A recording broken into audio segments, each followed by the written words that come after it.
تمام سامعین و حاضرین کو چینل داستان گو کی طرف سے السلام علیکم۔ امید کرتے ہیں آپ سب بخیر و عافیت ہوں گے۔ آج کی داستان انسانی رویوں اور مختلف سوچ رکھنے والے افراد سے تعلق رکھتی ہے، تو چلیے داستان سنتے ہیں۔ کسی گاؤں میں میاں بیوی رہتے تھے جو کھیتی باڑی کر اپنا گزر بسر کرتے تھے۔ ان کی مالی حالت بھی دوسروں کے مقابلے میں کافی بہتر تھی۔ 2 وقت کی روٹی، سر پر سایبان اور دل کا سکون ان کی کل کائنات تھی۔ وہ اپنی زندگی میں خوش تھے۔ دن کو شوہر تو کھیتوں میں ہل چلانے چلا جاتا، اور جب سورج سر پر آتا اور دھوپ تیز ہو جاتی تو وہ گھر کی راہ لیتا۔ ایک دن گھر لوٹنے پر اسے محسوس ہوا جیسے اس کے ہاں مہمان آنے والے ہوں اور کسی کی دعوت کا اہتمام ہو رہا ہو۔ اس نے بیوی کو آواز دی تو وہ مسکراتی ہوئی آئی اور جواب دیا کہ اس کی کوئی دور کی رشتہ دار ہے جو چند دن پہلے گاؤں آئی ہے، اسی کے لیے یہ سب کچھ کیا گیا ہے۔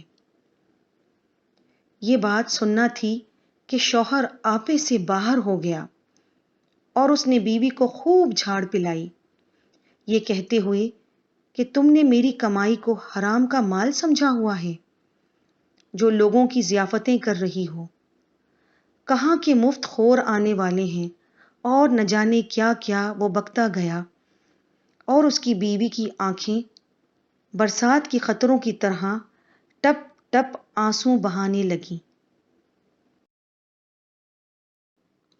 کچھ ہی دن گزرے ہوں گے کہ ایک دن بیوی نے گرم گرم آلو کے پراٹھے ڈالے تھے جسے اس کا شوہر مزے لے کر کھا رہا تھا۔ اچانک باہر سے فقیر نے صدا لگائی کہ اللہ کے نام پر ہے کوئی جو روٹی کا ایک ٹکڑا دے۔ بیوی نے جو یہ آواز سنی تو فوراً اٹھ کر گرما گرم پراٹھا فقیر کو دے آئی۔ اس کے چہرے پر سکون اور طمانت تھی، مگر شوہر کو یہ بات اچھی نہ لگی اور اس نے بڑبڑانا شروع کر دیا کہ یہ کہاں کی منطق ہے کہ اپنے حصے کی اور اپنی کمائی ہوئی روٹی ان ہڈ حراموں کو دے دیں۔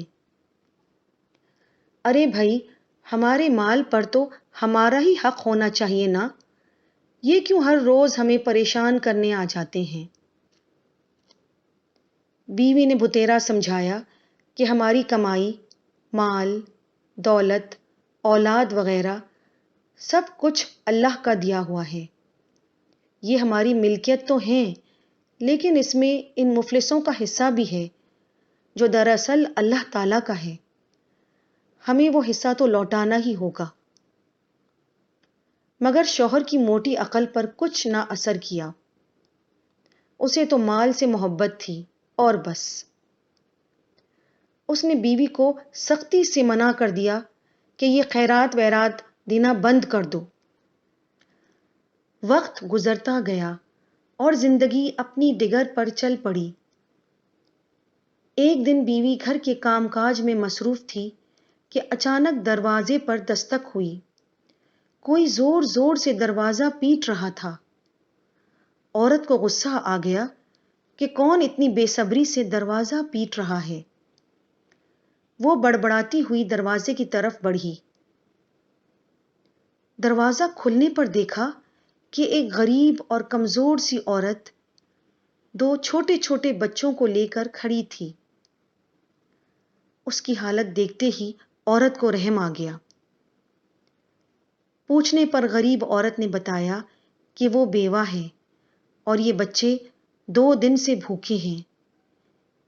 انہیں بہت پیاس لگی ہے۔ اگر ایک گلاس ٹھنڈا پانی مل جائے تو بڑی عنایت ہوگی۔ عورت نے اسے اندر بلا کر پنکھے کے قریب بٹھایا اور ٹھنڈا ٹھنڈا پانی لا کر سامنے رکھ دیا۔ بچوں نے پانی پیا اور پھر اپنی ماں کو گھور گھور کر دیکھنے لگے۔ غریب عورت نے کہا کہ اگر آپ کے پاس کھانے کو کچھ ہے تو مہربانی کریں، ہم بہت بھوکے ہیں۔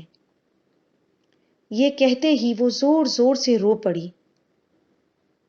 تھوڑی دیر میں ماں بچے کھانے سے فارغ ہو کر کھڑے ہو گئے اور غریب عورت نے آسمان کی طرف ہاتھ اٹھا کر دعائیں دیں کہ اچانک شوہر گھر پہنچ گیا۔ اس نے جو دسترخوان پر برتن اور بچے کچے کھانے دیکھے تو سمجھ گیا، اور اس کی آنکھوں کے سامنے ہی اس نے اپنی بیوی کو 1000 کا نوٹ بچوں کے ہاتھ میں تھماتے ہوئے بھی دیکھ لیا تھا۔ اب کیا تھا؟ غصے سے آگ بگولا ہو کر وہیں کھڑے کھڑے بیوی کو اس کی سخاوت کا طعنہ دیا اور ساتھ میں طلاق بھی دے ڈالی۔ ایک عرصہ گزر گیا، اس عورت نے دوسری شادی کر لی اور اس شادی سے اس کے 3 بیٹے پیدا ہوئے جو اب سب جوان تھے۔ سارے بیٹے ماں کے فرما بردار تھے اور سفر میں بھی وہ اپنی بوڑھی ماں کے ساتھ ساتھ تھے۔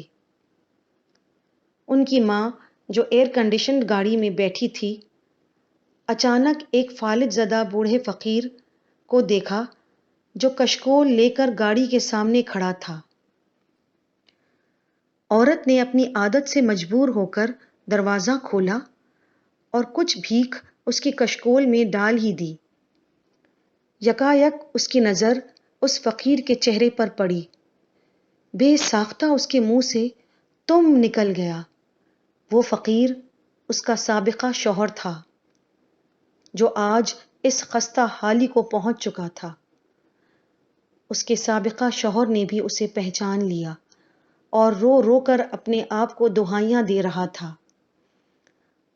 اس نے جو بیوی کی یہ شان و شوکت دیکھی تو کہہ اٹھا، جو اللہ کی راہ میں دولت لٹاتا ہے، اللہ تعالیٰ اس کا ہاتھ تھام لیتا ہے۔